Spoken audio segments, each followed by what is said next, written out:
Good morning and welcome back to the Sunday morning 7 a.m. Club, where we take sacred ideas, spin them around, and make them a little more human again. I'm Faye Chappell, and today we're reclaiming one of the most misunderstood concepts.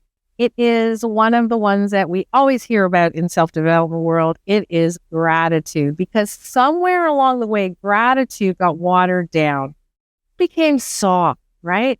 Became soft and compliant. Be grateful for what you have. Don't complain. Others have it worse. Or maybe just focus on the positive. We've heard it all. And that sounds really great on a mug or on a t-shirt. It's also the fastest way to shrink your power. So today we're going to talk about rebellious gratitude. Thankful, but not settling. Because gratitude isn't supposed to make you smaller. It's supposed to make you full. So full that you overflow into action. So let's take a sip of water, settle into your seat, and remember, gratitude isn't about staying where you are. It's about loving where you are enough to take the next step. How we start our Sunday sets the tone for our entire week. So welcome to the Sunday Morning Club, the show dedicated to intentional living and personal growth. I'm Faye Chappell, and on behalf of all of us here at Elevated Living, I invite you to take this time for yourself to find your center and fill up your cup. I'm so glad you're here. Start with a story. A few years ago, someone told me you should be grateful for what you have.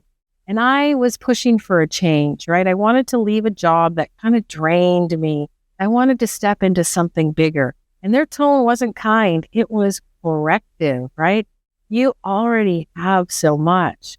Translation, basically they were telling me to stop wanting. And for a while, I believed them. I thought gratitude meant staying small, keeping quiet, being thankful for scraps, essentially. But that's not gratitude. That's suppression. Real gratitude doesn't clip your wings. It refuels you. So let's define it right now, okay? Or redefine it right now. Gratitude is not the end of the road. It's the spark that launches your next adventure. So I want you to think of it like standing on a mountain ledge. You take a breath, you admire the view, you whisper a thank you, and then you climb higher. Got that? Let's do a little scan together to kind of make it sink in. I don't want to scan your to-do list, but I want to know your gratitude state right now. So you can just close your eyes. You take a slow, deep breath into your nose and out through your mouth. And now I want you to bring to your mind one thing that you're truly grateful for.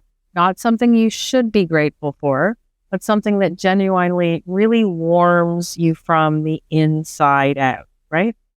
Feel where that gratitude lands in your body. Does it expand your chest? Does it soften your shoulder? Does it bring heat to your belly? And now I want you to bring to mind something in your life that you're often told to be grateful for. Maybe your job, your relationship, your health, your circumstance. And I want you to notice the difference. Does that version of gratitude feel expansive, or does it feel tight? Does it lift you up or hold you down? If your eyes are still closed, open them, and I want you to go to your journal, and I want you to write one word for the gratitude that felt freeing and one word for the gratitude that felt restricting. Stop if you're watching the recording to do it. If not, I want you to really think about what you just experienced, right? Because it is the difference between gratitude as power and gratitude as pressure. The first moves you, and the second essentially manipulates you, for lack of a better word. So we're going to dig into this right now, into our journals, right? Not the fluffy 5 things I'm grateful for list that you're always told to do, but instead we're going to do real talk, okay? So I'm going to ask you some questions. I want you to write down your answers in your journal. So number 1 is, where have I mistaken gratitude for permission to stay small? So think of an area in your life where you said, I should be grateful for, and that stopped you from making a bold move, right? So I'm grateful for this job, so I don't want to start my own thing, right? I have benefits and they pay me every week, so I don't want to take that step and do something different. So write down your answer to that. Do it right now. I have faith that you have the ability to do it. So go ahead and write in the journal. If, for example, you need more time again, go ahead and ensure that you are doing that, because I want to make sure that you get as much out of this as possible today.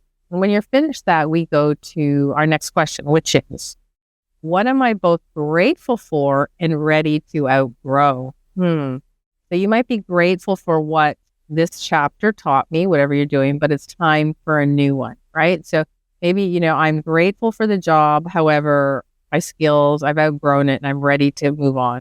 Or I'm grateful for learning how to walk 5K, but now I'm ready to start a running cycle. So what is it that you're grateful for, but ready to outgrow? Number 2. One more for you. I want you to write the sentence 10 times with different endings. So you definitely have to stop the recording and do this. If you're watching us live, then again, you can do it right now, or you can write down the first one and finish the exercise later. But here's the sentence. I am grateful for blank and still want blank. And let it roll. I don't want you no filters, no guilt. Just let it roll. So I'm grateful for this, but I still want this, right? I am grateful that I have a house, roof over my head, but I still want a bigger house or a different house, or I still want to move. Like, what is it that you want to finish that sentence with? If you can do 10 with different endings, I really want you to do that. Why? Because, again, it is going to propel you to start thinking about if the whole grateful thing was holding you back and what you can do to go forward. And as you look at what you've written, I want you to notice something. You can be deeply thankful and you can still crave growth, right? That's not a contradiction. That's an evolution. So you can be grateful and you can actually go ahead and want more. So here's the real secret. Gratitude and ambition are not opposites. They're dance partners, essentially, because when you're deeply grateful, your nervous system calms. You stop chasing from scarcity and you start creating from abundance. And that's when the magic happens. So, because the point isn't to say, I have enough, I want nothing. The point is to say, I have enough. And because I have enough, I can want more without fear. That's rebellious gratitude. Do you guys like that? It really makes a difference to understand that you can always want more. You are perfectly grateful, but you can want more. So what we're going to do is breathe that into truth, that gratitude can, it can be fierce and not fragile. So we're going to do a 4-4-6-2 breath, right? It's steady, it's rhythmic, and it's powerful. And all you have to do is inhale through your nose for 4 counts, and you breathe in appreciation. So inhaling 1, 2, 3, 4, holding for 4. Let that gratitude really sink into your bones, right? And then I want you to exhale through your mouth for 6, releasing the guilt, expectation, and pressure. So 1, 2, 3, 4, 5, 6. And now pausing for 2 and resting in enoughness. What you'll find is you'll feel your body is going to start settling. You're going to feel your chest opening. You're going to feel that balance, that gratitude, right? That's really the grace of it. So again, what are we doing? We're going to inhale through the nose for 4, breathing in appreciation. We're going to hold for 4, letting that gratitude sink into our bones. We're going to exhale through our mouth for 6, releasing guilt, expectation, and pressure. And then we're going to pause for 2. That one more time.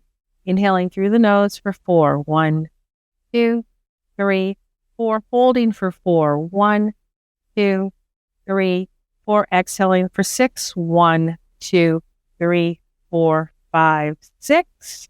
And pausing for 2. 1, 2. It's just another piece of breathwork that you can use to really sink in what we're talking about. So if you notice each and every week, we come up with a discussion point. We journal about it, right? And then we make our body feel what we've just done. So we breathe, we create this breathing exercise, so we're sinking it into our body. And then we move right into a guided meditation, right? So that we can, again, everything we are doing today reinforces what we are learning. So we're going to do a guided meditation. You're going to call it Thank You Next. I found it sound like, what's her name? Ariana Grande. That's her song, right? Okay, so I want you to close your eyes. Stop staring at me, close your eyes, and visualize a long hallway. And that's the corridor of your past year. And each door represents a chapter, a version of you, right? You walk past them slowly, one by one, whispering, thank you. Thank you to the job that taught you discipline.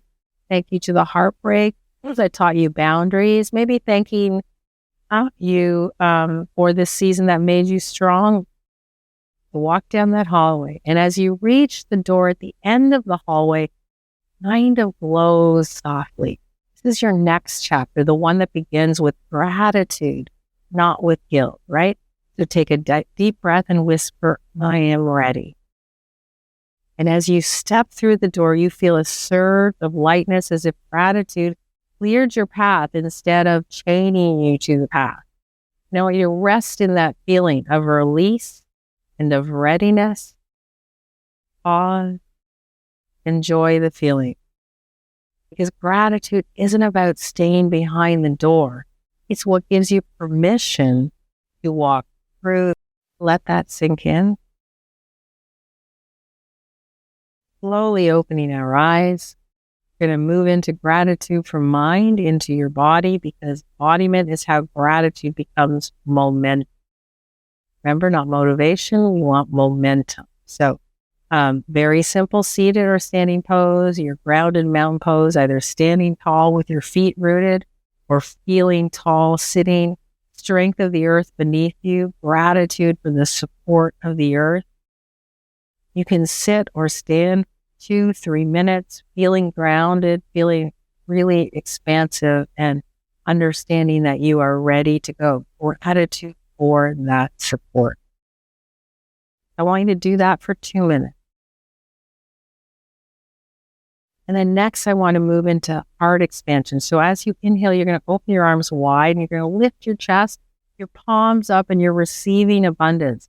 And as you exhale, you're bringing your hands to your heart and you're integrating it. Let's do that again. Inhale, opening your arms. And exhaling, closing heart center. One more time. Inhaling, open, lift your chest, palms up in abundance. And then as you exhale, you're bringing your hands to your heart and you're integrating it in. And do that as many times as you feel compelled. Now I want you to do a bit of a forward fold as well. So as you exhale, I want you to hinge forward, right? That's basically a surrender. And as you feel of the weight of the shoulds leave your shoulder, I want you to reach. Okay? So exhaling forward, inhaling back.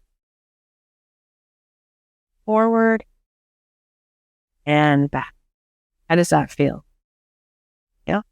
Keep doing as many as you want. You can do each one of these exercises 2-3 minutes, even longer if you feel it. Okay? Rising reach is another one that is a reminder to be grateful and to still reach higher. So slowly as you roll up, inhale, reach towards the ceiling and whisper to yourself, I can be grateful and reach higher. Right? Again, rising up, I can be grateful and I can reach higher. What you're doing is, again, not woo-woo stuff. What you're doing is you're taking what you've learned and you're integrating it into your mind, the guided meditation, and into your body with breath work and movement. So as you do this, let's say you're doing this 10, 12 times, what you're going to recognize, when you're feeling weighed down and you want to make sure you feel that expansiveness and that you're ready to go, when you rise your hands up, no matter what time of the day, no matter what week, you're going to remember that you say, I am grateful and I'm reaching higher. makes a difference, right? So let's do a little bit of a twisting. Twisting is always good to make sure your body is loose. So gently twisting from side to side. And what you're doing is you're releasing all those old stories from your body so that you're making room for the new ones. When you twist, you start feeling looser, right?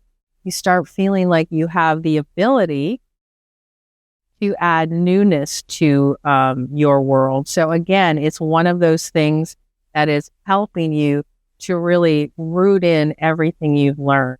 And then the easiest thing is to just really sit in stillness. Sit down, hand on your heart and on your belly. I want you to feel expansion and peace and gratitude and hunger at the same time, presence and possibility, right?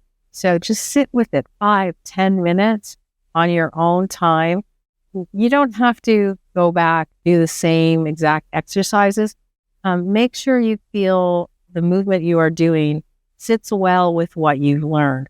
But every time we're doing movement slowly every week. Why? Again, because it really works to ensure that our body and our mind are together in what we're learning. And I can't stress enough how important it is.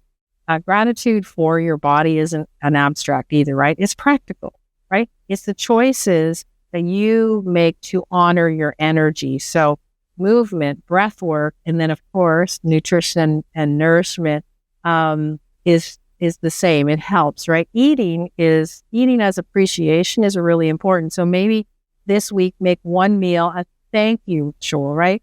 No phones, no guilt, no multitasking, no scrolling on your phone, even if you're by yourself, just nourishment. So say silently, thank you for this food and thank you for the body that receives it. Back in the day of family dinners, which we don't have a lot of these days, we always thanked for our food, right? Thank you for our food, whether it was religious or not. But thank you for our food and thank you for the body that receives it. That's really important. It's important that you acknowledge that once in a while, instead of just grabbing a pizza and watching TV while you're eating. Really be cognizant of what you eat, right? You don't need to earn rest. You don't need to earn nourishment. That's your birthright. So how you go about it is entirely up to you. So when you start thinking about nourishment and food and how that affects everything in your life, then you are more apt to make better decisions. But I think we are constantly avoiding noise. There's so much noise around us, whether it's, the TV or scrolling or work, or there's always stuff going around and we never sit in stillness. So when you start sitting in stillness and appreciating, for example, your food, it will start making a massive difference to every piece of your life. So gratitude doesn't mean that you're done. It just means that you're ready. You're ready for the next step, right? So this week, I want you to identify one place where you've been gratefully stuck, right? That was part of our journaling. And I want you to write that declaration that I'm grateful for blank, and now I choose blank, right? And I want you to read it aloud each morning as a reminder that appreciation and ambition can coexist in your life, okay? Make sure you do these. Share your declaration in the comments, wherever, but I want you to share it because gratitude doesn't whisper. It really roars to me, right? You are allowed to love where you are and still want more. That's not ungrateful. That's evolution. And I want you to remember that. So I'm Faith Chappell. This is Sunday Morning 7 a.m. Club. May your week be full of grace, guts, and gratitude that really, truly moves mountains. And with that, our time together comes to a close. Thank you for showing up for yourself today. Take that feeling of this space with you and let it guide your actions and reactions this week. I'm Faith Chappell on behalf of everyone here at Elevated Living. I'm wishing you a week of profound peace and clarity. This episode was produced by the City Media Group.